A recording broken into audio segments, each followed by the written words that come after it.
Hi, David. Welcome to the show. How are you doing today? Great, thank you, and thank you for having me on the show. Fantastic. I'm happy to have you here. We talk all the way, all the time, every day, all day, pretty much on these projects and construction and development. At the end of the day, it comes down to numbers. How much does it cost? Can you make the performer work? And I'm very happy to have you on board here for this conversation because this is all about numbers and money.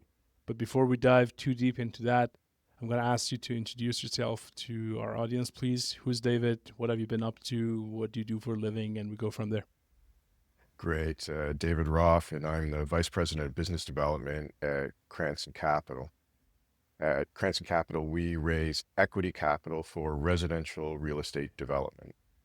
My role as Vice President of Business Development is to deal with the developers and look at new projects and work on the underwriting and of the new projects.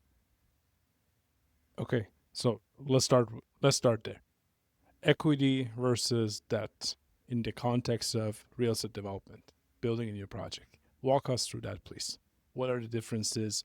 When I say, where you hear a lot of people talk about fundraising, getting construction financing, getting loans, bridge loans, mezzanines. Maybe talk us through those different definitions and what does apply where, and we go from there. Sounds good. Normally, when a developer comes to us, we like to deal with experienced developers who have relationships with debt financing with banks, alternative lenders.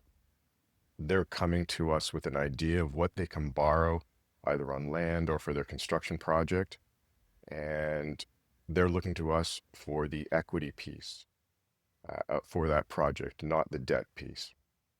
So uh, if it's a piece of land that they're purchasing, they'll come to us for the component of equity that they need, and we'll look at that. And usually we will split that with the developer around 80-20. So developer will put 20% of the equity needed, and we'll raise approximately 80% of the equity needed.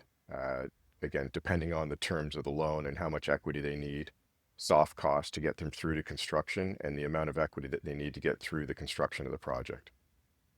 Gotcha. And I think it might be helpful for us to imagine or talk about an imaginary project so to Okay. make things more feasible or more palpable for the listeners. So let's say we're talking about a piece of land that is priced at hypothetically $10 million, just to round numbers, right? So if you have a piece of land, or sorry, if you're a new developer, you're looking at purchasing a piece of land, and if you're looking at um, getting equity financing and working with someone like yourself, you have to have the 20% equity down yourself, and this cannot come from other loans or other debt. This needs to be equity, solid cash. Is that right? Not necessarily. Some developers go out and raise that capital from their friends and family and their network as well. So it's not always the developer's equity. It could be investor equity as well from the developer. Uh, Multiple different ways the developer can get that. They just have to put that up as equity. It's not a loan to the project.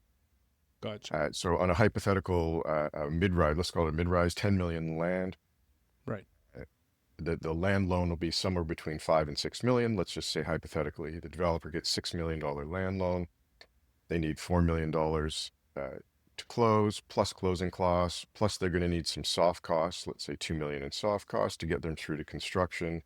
So let's say the whole project needs about $7 million, and we'll put that together and we'll raise 7 million to get them through to construction, and hopefully that's enough equity to get them take the project right through to completion. So at this point in time, we're talking about the overall like 12, $13 million, $7 million would have come from your finance, oh, sorry, your capital raising of capital, and the other five or six would come from actually debt against the land through probably a major bank. Again, it depends on who the developer has a relationship. It could be a major bank or it could be an alternative lender, whoever they have a relationship with, and can get the debt financing for the land. Gotcha. Okay, so we now have a potential project. We talk the parameters of that project. Can you specify or describe to us what is your actual role? Like, what do you do? Like if I'm coming to you, I don't know anything, and I say, okay, I need $5 or $6 million in equity, not loan. What do you do from that point? What do I need to bring to you? What do you want to see from me? What questions are you going to have for me? Then take us through the next 2, 3, 6 months after that. Sounds good. So the first thing is let's have a discussion. Who are you? What have you done? What's your experience? We'd like to deal with experienced developers. It's our preference. And let's look at your past. Let's look at your track record. And let's just have a conversation about things like that. And then let's have a conversation about the project. What do you like about this project? Why is it going to work? What do you see here? Tell me about the location. And it's just, let's get to know each other and let's understand, can we work together? Are we going to work well together? And do you like what do you like about the project? And sell that to us and get us excited about the project. So we're excited to work on it as well. From there, it's numbers. Show me a pro forma, a rough pro forma. And usually in the beginning, it depends on how far along you are. But in the beginning, it's going to be a very rough pro forma to say, okay, here's an idea of what the numbers look like on the project. We're going to internally take that and we're going to do a model and we're going to throw in some costs, probably the cost to raise the capital and some legal fees on setup of a structure for the project.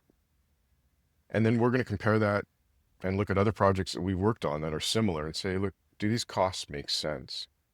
Do the hard costs make sense? And do the soft costs make sense? Does the building size make sense? And if the numbers make sense, great. We can move to the next step and start looking at location. Is it the right building for that location? Is it the right size for that location? What's the zoning? How long is it going to take to get through the city? Is it contentious? Who's the city councilor? All things like that on zoning. We're going to take a harder look at the zoning to understand. And then some of the technical. Is there water? Is there a water capacity there? And believe it or not, on one side of the street there may be, on the other side of the street there may not be. So it's True. one thing we've got to understand the technical side and make sure that is this project even feasible to go forward? And if it's not, what's it going to take? Is the land contaminated? Do you have a phase 1 or a phase 2? If the land's contaminated, maybe that's not a big deal because you're doing a level of underground and you have to dig it out anyway.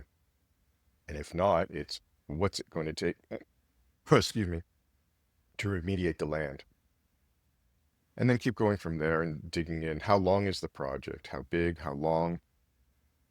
What's the sales? If it's a sales project, who are we going to sell it to? Who's our target market?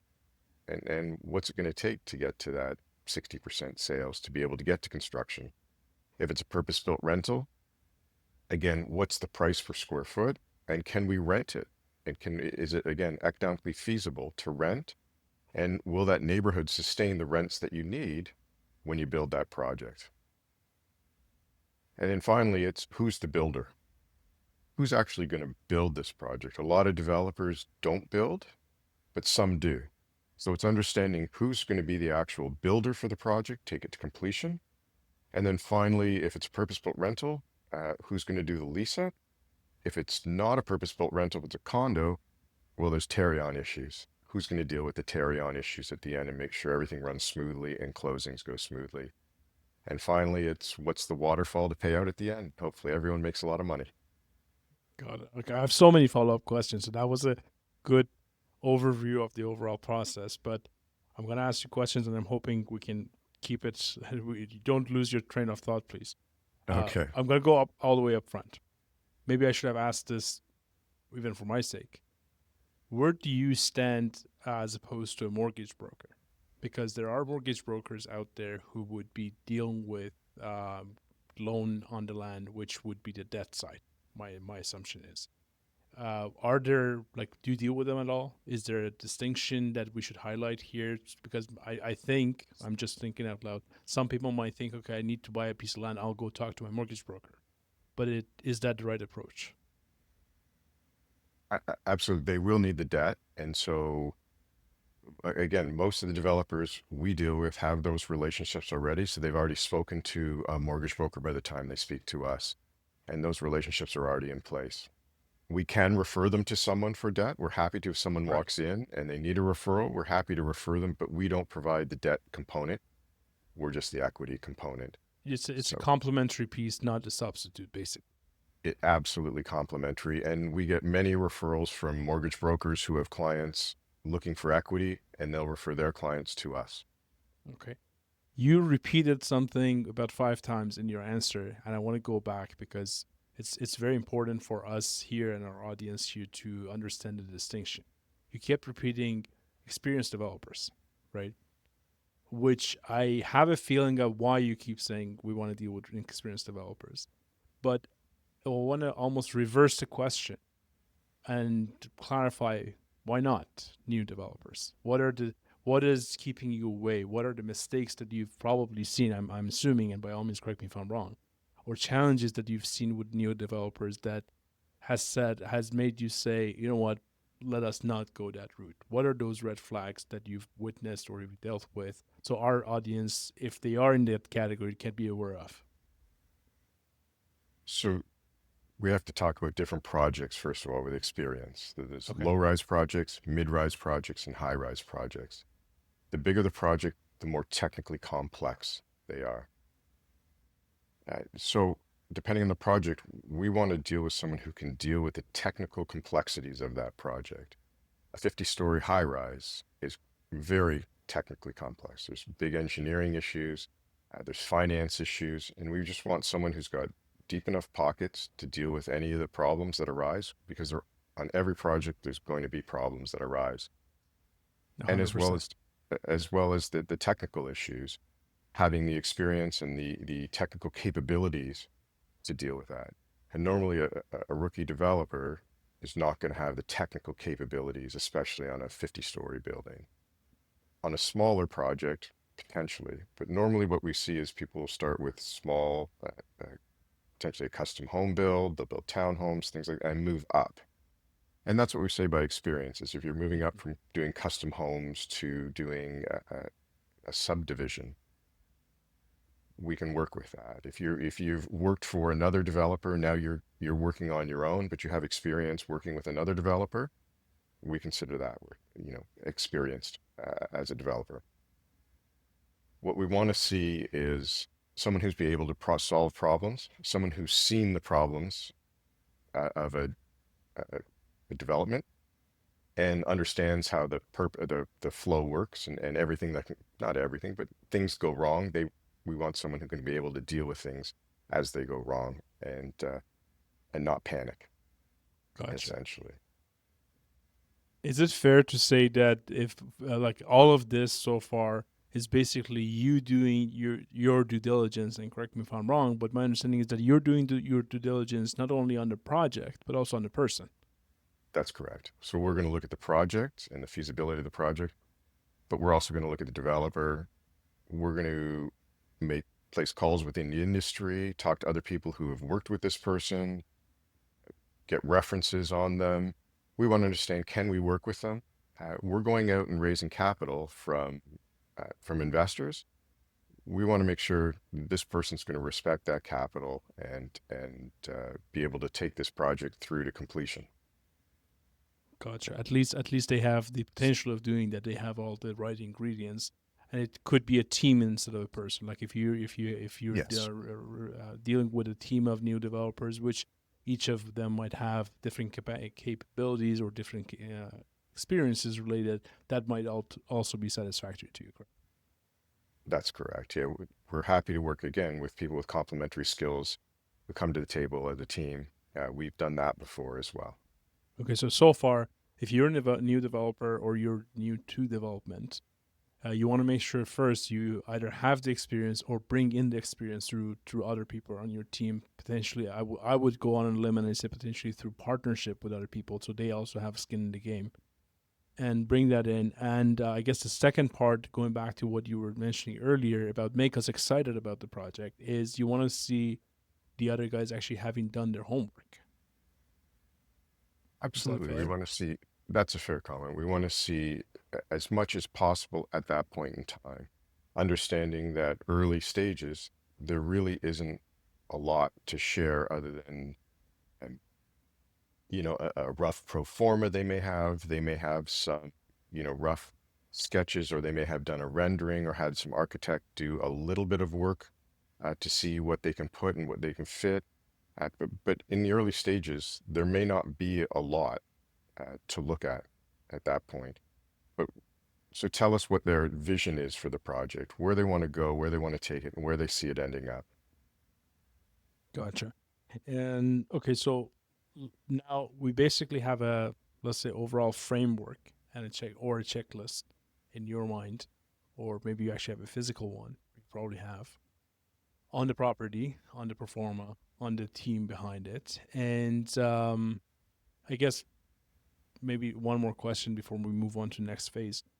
Should I come to you first if I'm confident that our team has the experience? If we have a team that's experienced, we're thinking about doing a mid-rise project, we don't have a piece of land yet. Is it a good idea for you to be my first call before even I go out and start searching for a job? Would you have potential ideas, pointers, or let's say you might, for example, would it be reasonable to expect that you might say, listen, these days go and find this size lot which would fit a 6-story building, purpose-built rental with this coordination? Is that a fair question? We could have that discussion on what we're willing to look at that point in time. Right now, a condo might be not be the most feasible, but a purpose-built rental would. Low rise as opposed to a 50 plus story building. So we were happy to have that discussion on what we think works at this point in time. And that's always evolving as the market evolves and things change. So we're always happy to have that conversation with people before they go look and see. But most people have a niche that they work in, and they're going to find things within that niche and then bring them to us. Right. So you almost, I'm just thinking from a perspective of someone who wants to start anew. And the premise of this is that, and David, for all of our content and all of our previous conversations, is that we encourage new developers to come into the market and try and build as much as possible. So if someone is coming in, that they might want to almost get pre-qualified, same way you would get pre-qualified for a mortgage for your house before you go out and start shopping. You might want to go in and start getting pre-qualified with someone like yourself and say, listen, in your condition, you're lacking this or you're missing that, and or you have this and this is good, but you need just a little bit more of the financial aspect or whatever. Then you go start looking. So I'm just thinking out loud. Correct me if I'm wrong. Yeah. Yeah, we're always, like I said, we're happy to chat with people up front and go through our process with them so they have a better understanding of what the process is, the timelines that we would need to raise the capital, and how that would fit. So it would give them an idea how long they need for a due diligence period, how long they need to Right. close and to get the capital. So those are always upfront conversations are always very good to have with people. So then they know the parameters when they go to look at a piece of land, and not to do a short due diligence period, that they're going to need some time to uh, get the capital to close on the land. Right. Okay, So so let's move on from that point. Like we've gone through the front end due diligence on your side. You've checked the person, you've checked the team, you've checked the land, you checked to perform it to some level of satisfaction. What happens next? What do you? How do you? What your interaction goes back and forth with the developer? Do you go hand in hand, start knocking doors? Do you have a pool of people that you say, "Hey, here's a new developer with a new project. You guys want to come and look at it?" Walk us through that. so we want a project in hand first. So we want the developer to have a project, and from there we're going to engage with them, and we need to do all the legal paperwork and get that all in place with the legal structure and all the legal paperwork. So then we've got to agree on what are the metrics, what's the waterfall going to look like on this project, and start going through the underwriting process. And that's going to take some time to negotiate through all the agreements, get the lawyers to work on all the agreements. Once those are complete, then we're going to go out to the investors once we have a complete package. We're going to do some marketing of the project. We'll do some webinars, some in-person events, introduce the developer to the investors, and then start the capital raise from there. And so that's sort of the process to start the raise, but we would start with the legal and the negotiating of the legal agreements first. Okay, you mentioned waterfall. Do you mind walking us through what that definition is? Like, what does that look like? I assume it has to do with how much money each person gets at the end. But maybe walk us through an example of an actual project or semi-actual project. Sounds good. So the waterfall is going to be the payout to the investors, and it's going to be how it's paid out. Every waterfall is slightly different depending on the project and the returns on the project. Ultimately, we're looking for a high teens IRR, low 20s annual return net of fees for the investors. And from there, we're going to structure something that's going to work, hopefully works for everybody, the developer, the investors. Uh, a typical purpose-built rental, we may have a hurdle rate first. So the investors would get back the return of capital. They would get a hurdle rate, could be anywhere from, let's say, 8 to 14%. And then from there, there would be a split with the developer and the investors, and potentially a back end carry for Cranson as well of the profits. Right, but in that word, I would assume there's a fee for the management of the process as well on development. Because if let's say we sell the project for $100 million, there's $10 million, $20 million worth of profit left, solid at the end of everything. Out of that 20 million, um, it goes to the investors. You pay off the debt, obviously, everything is paid. Then you go to the investors. Then walk us through that. Maybe I'm just trying to position where does the manage because I know there's a management fee on development side. So, Where does that so, get in? that's going to be a project cost. So that's a cost to the project, Gotcha. not part of the waterfall. And so you're going to have a development fee plus a construction management fee if it moves to construction. So you have both of those fees, and both of those fees were part of the pro forma and part of the cost of the project. And so the profit is just the split of the profit flows through the waterfall after all the costs. Debt paid, all the costs are paid, profits Right. left, and then capital gets returned to investors and the profit gets split. So a very common question that I get asked these days is if someone wants to start a mid-rise project, let's say a project that is purpose built rental, 8 stories, 60 units, which seems to be the common norm these days in the city of Toronto. Budgets being somewhere between 20 to 20 million, $25 million of construction costs. What would be the entire amount of money or equity, if you may, or I don't want to say necessarily front end. What does the developer need to bring up front and during the process to meet the minimum requirements of this waterfall or atypical waterfall structure? Is that a fair question to ask? Yeah, sorry, could you answer the question again? It broke up on me. So if you could just answer the question again. Sure. I said these days, I very quick, very common question that I get asked very frequently is that we want to get into the mid-rise development, we want to do mid-rise projects. Let's say a typical 8 story, 60 unit purpose-built rental, the construction budget somewhere between 20 and $25 million. How much money do I really need throughout the development to the entire phase to an entire project? If I'm coming in as a developer. You mentioned that you would need a 20% down on the front end for the land purchase and everything else. Would you say that it's fair to carry that 20% throughout the entire project pro forma? Not necessarily. Uh, a lot of purpose-built rentals now are financed through CMHC. So we need to see what the terms and what CMHC is doing at this point in time. It seems to be a moving target. They tend to change things about every 6 months. Right. So we would look at CMHC and say, where do we want to go qualify within CMHC?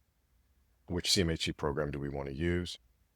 And go from there. Right now, it's probably less. You probably get it around 85%. Some developers are flexing to 90 and say they can get more. Some are looking and saying, but there's a holdback if you use CMHC construction financing.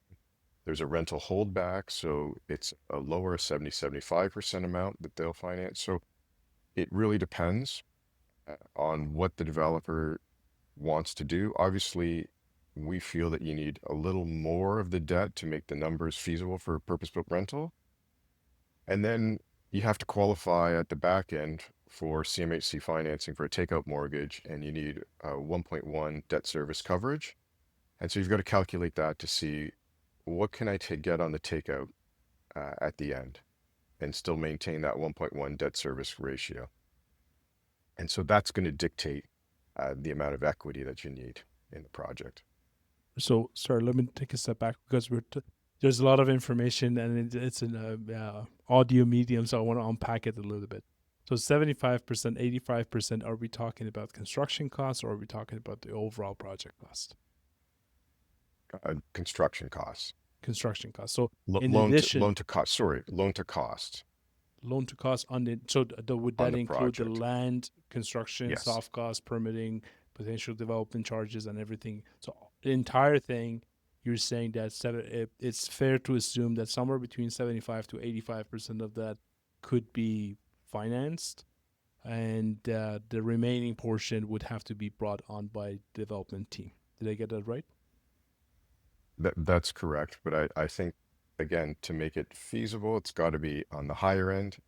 We find that projects that aren't financed or don't have enough debt uh, don't seem to be as feasible on the return. The returns are too low to make them feasible. What is a feasible return these days? Again, we're looking at high teens IRR, low 20s, annual returns, net of fees is what the target is. Right.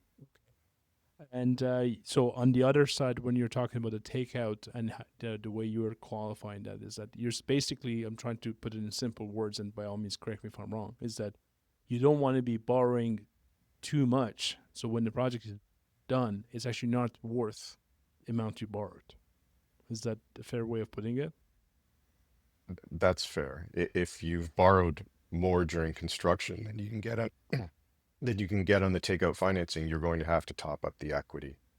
And again, that's going to hurt the returns or potentially make the project not feasible. So to the best that we can, we want to make sure that the project works and that there's enough equity, and at the end, at the takeout mortgage, that it doesn't need a top up of equity.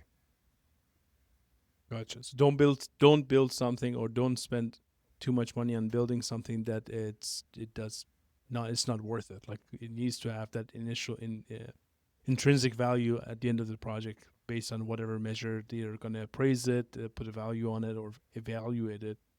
We want to make sure that ends up happening. Otherwise, we're still left in a hole, and it's not a good situation to be in. I think we covered a lot here.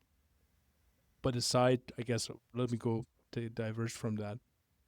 In this process so far, what are the top, I don't know, 3 to 5 mistakes that you would see new or even experienced developers have made during your tenure? I don't know so much of mistakes in that sometimes to make a project more feasible, they've either increased the rents or they've been aggressive on the rent numbers that they need. They might use a cap rate that's too low, once again, to try and get those numbers to make them achievable. They've made a debt assumption that's too high as well. Product mix, they haven't done the right product mix. Potentially, they've shrunk the unit sizes to make it more feasible, to make the pro forma more feasible. Well, small units do work, and people are okay with small units, but what our understanding is there's higher turnover in smaller units. Not something we're that interested in, but there are places and for that type of product, and as long as people understand that they will get higher turnover with smaller units, it's not a terrible product. Uh, those tends to be some of the things that we see looking at projects and pro formas on purpose-built rental. Right. Is there any big red flag that if you look back 10 years ago and you said, you know what, we're never going to do that type of project again, or we're not going to work with that type of client again? Does anything come to mind that you can share? We haven't had really any big problems Good. over the last 10 years attributable to the developer. We've had lots of problems. Some of the things we wouldn't do today is underground parking. Because the Right. parking's so expensive, we find if you're going down more than one level, the pro forma doesn't work. So we find it's better on transit oriented. Land cost. A lot of people have purchased land and come to us and say, look, we've got this land and we can do a purposeful rental here. And the land cost is just too high. They've paid too much for the land. And so at this point in time, it's not going to work because of the land cost. So that's some of the things, or making assumptions that are too low. Your construction costs are too low. I had one developer who didn't have HST in a condo project. And when I pointed them out, I asked them where their HST was, they said, what HST? This was someone who had great experience doing projects in the US, but hadn't really Right. done much in Canada. I see. So you see all kinds of things Okay, when so people come in. make sure you have your HSC there, and make sure you have your For run numbers right for condo, condo. for purpose-built rental, they've removed the HST now. So I think I'm just gonna think out loud here. I think by the time I'm talking to you as a new developer or as a for a new project, I probably have my planner involved. I probably have an architect involved to some degree that has done some sketches for me. I probably have talked to my mortgage broker and potentially a cost consultant before I come to you. Is that a fair That, assumption? that would be great if you had all those things. Yeah. Yes. So it's a great step to come in. Some people come in beforehand where they've tied up the land, they've put down a deposit, and they're in a diligence period, and they come in before they have those things. But having those things makes a more fruitful discussion. It allows us to do more work on the project and to give a much faster yes or no to the project if we're interested or we're not interested in the project. Right. And when you say you're not interested or you are interested, is because basically the money is not coming from you guys. You are underwriting the project. You're basically saying we're satisfied that this project with this team has a decent chance of success or has a very high chance of success. And that's what where you stand. Did I get that right? That's right, but not only a high chance of success, high chance of us being able to raise the capital from investors. Well, we may like a project. It may not be something that investors will invest in. They may not like the area. They may not like the size of the building. They may not like the duration. They want a shorter project rather than a longer project. So we have to look at things from the lens of an investor and say, will we be successful raising the capital from our pool of investors? Right. Just because you have a winning card over there and a winning project does not mean that it will necessarily attract all the money that it needs, right? Which I guess. So let's talk about that for a second. If I'm a I, or let me ask you this: who's your investor? Who are the people who are bringing in? What's their profile? And how would one come through that avenue to you? So our investors tend to be high net worth individuals. They're doctors, dentists, lawyers, accountants, small business owners, people who are accredited investors who want to invest in residential real estate development. We also have some family offices that invest with us and a few institutional partners as well. But for the most part, it is individuals who are investing, and they can contact any one of our sales reps. We do events as well, and we're happy to chat with people who want to invest in this type of project. And so the criteria for them to be able to invest in such a project through you guys would be they have to be an accredited investor, which I think means they have to have a portfolio of $1 million. That's correct. Or a income, I believe, of over 200,000. Again, I'd have to check the exact definition, but No. it is over 1 million in assets, investable Okay. assets. So if you're a high net worth individual and have those criteria, you could go and start investing. But then it comes to those criteria that we've been discussing so far. Okay, so that's good to know. Um, I want to go on a broader scale a little bit. Um, what is the one thing that you think as an industry who are working at this, in terms of development or engineers or designers or even authorities, jurisdictions, politicians, is there one thing or two things that stand out to you that say, you know what, why is no one thinking about this? If we were only to do this change or this shift or maybe this modification, it could solve or it could facilitate a lot of our problems.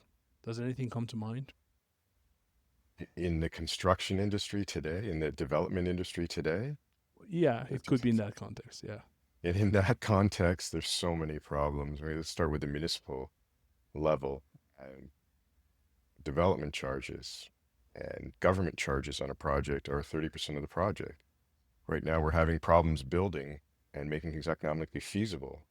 We need governments to look at what they're doing and making changes there between development charges, between HST, between time it takes to approve projects. There's so many things that the government can change, and so many levers they have to pull that could make the process faster and less expensive to make housing more attainable for people. And so that's sort of the biggest change right now that could be made to help build more houses. Yeah, and that's a very hot topic these days that a lot of conversation is happening around it. And with that said, I guess, do you think or do you see any particular trends out there? I know we talked about condos and rentals. That's probably one of the biggest trends.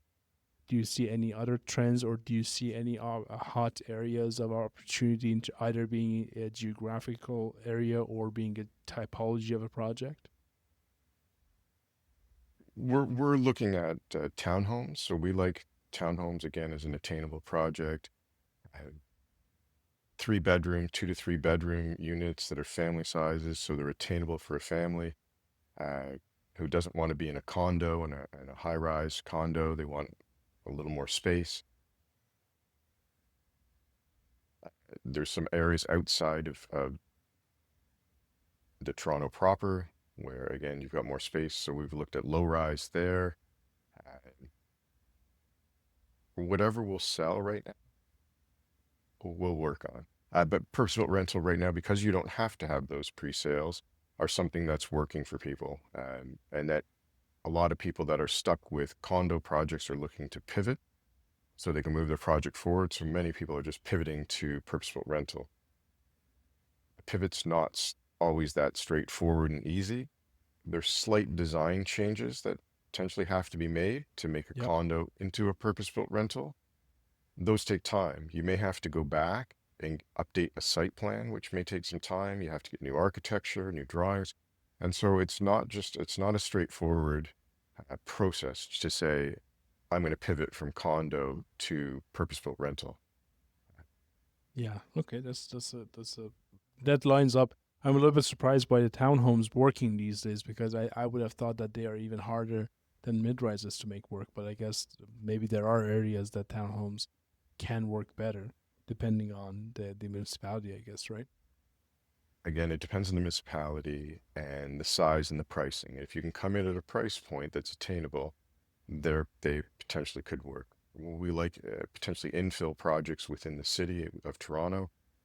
Those, if you can get the land at the right price, not use underground parking, but do surface level parking, potentially that's something that can work. But it's not easy to find land at the right price. Yeah, land has been very hard to make work over the past few years.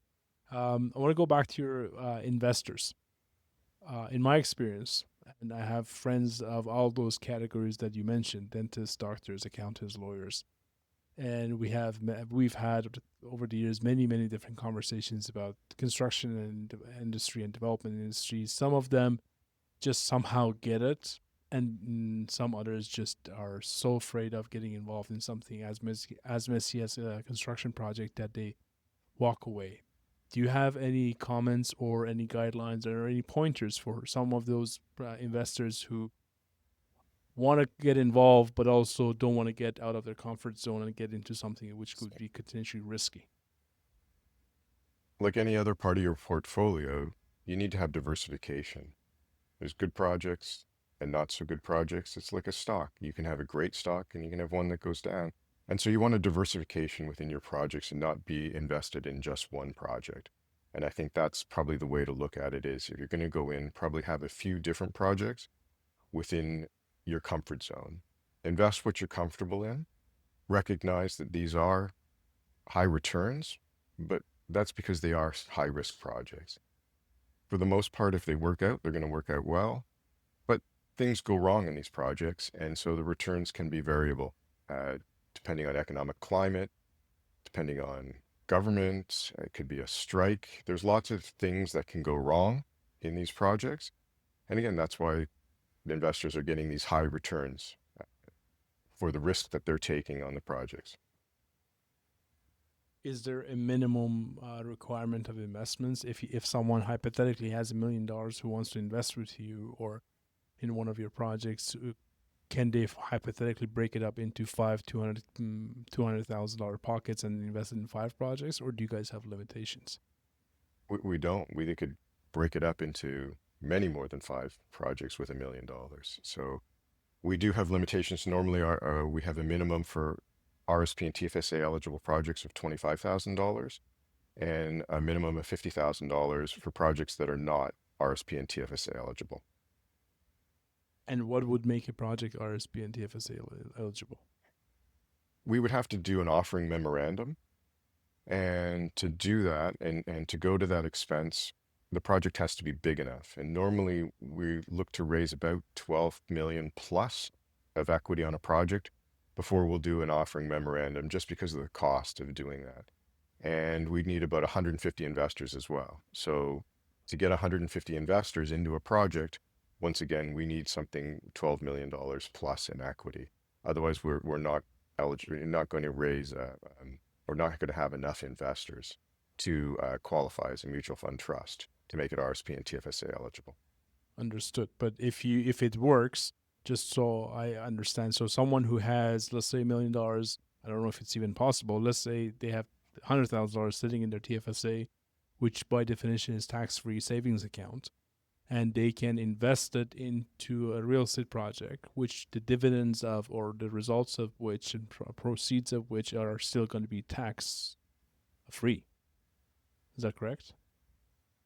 That's true. So if they're investing through the mutual fund trust in their RSP or TFSA, the income that would flow to them would be tax free. Gotcha. Okay, so that opens the door potentially for a lot of individuals, and but I guess they have to be accredited. They would have to be accredited Okay. investors. Okay, gotcha. Okay. That's good. I didn't know that. That's an interesting benefit. And again, we can there's other categories of investors, Okay. and that you don't have to be accredited. It's normally it just makes it more difficult. The level of paperwork and things you have to do for the non-accredited investors, we don't normally do that again because of the rules and the paperwork that has to be done. So we for the most part stick with just accredited investors. And just to clarify, the reason I think the reason behind allowing only or limiting it or making it easier for accredited investors to do this is that you don't want someone to lose their entire livelihood or portfolio in one investment case. Is that a fair assumption? Even with accredited investors, we don't want that. I believe the securities regulators have put these rules in place because they believe if someone has enough money to be accredited, they're more sophisticated than someone who's not. That's my understanding of Right. why the securities regulators have put these rules in place. Perfect. Okay. This has been very informative. I learned a lot. I asked you quite a bit of questions. Is there anything that I haven't asked you that you think our audience should be aware of? I guess timelines that it takes, if a developer is coming to us to raise capital, it does take time. So there's a diligence period. There's a period where we would need to negotiate a deal with the developer. We need to get the paperwork done, and then we need to go raise the capital. So this all takes time, and that the developer is going to have to plan that time within their time frames on when they go and close the project, on their diligence and their closing, and make sure that they have enough time to do that, and we have enough time to raise the capital for the project. We're not going to hold you to it, but can you give us some ranges? Like range of timelines? Are we talking 30 days, 60 days, 6 months, or 6 years? Roughly 90 to 120 days to raise all the capital for a project. We like to say it's 30 days for diligence, 30 days for legal, and 30 to 60 days to raise the capital is a ballpark timeline. And again, it depends. Everything sort of moves and can bleed into the other a little bit, but a ballpark, that's about the timeline that it would take. So if I want to go and put an offer on the property, I guess in layman's terms, I don't want to waive my conditions less than 30 days, you said? Like financing condition? No, you wouldn't want to waive less than 30 days. Yes. And the closing to be what, like for 120 days then? The longer you can get, the better. Yeah, it depends on the climate, I guess, the economy situation. That, and it depends on the seller and what the seller's willing to do. Perfect. Thank you very much, David. I very much appreciate you being here today. This was very informative. I know it's a lot of numbers. I have to go back and listen myself just to make sure I wrap everything. You guys deal with the numbers and make projects work. So it's a very important part. And I think a lot of new developers or people who are new to development will benefit from working with someone like yourself who's experienced and doing this, because otherwise you hear a lot of people talking about it. There was at some point in discussions, I want to say back 7-8 years ago, there was a whole syndication which was a hot topic, and everyone was trying to put together syndicated deals, and mistakes were made. Let's put it this way: mistakes were made at that point, and things got changed. And today is a different infrastructure and a different environment. Thank you very much for being here, and we talk to you later. Excellent. Thank you.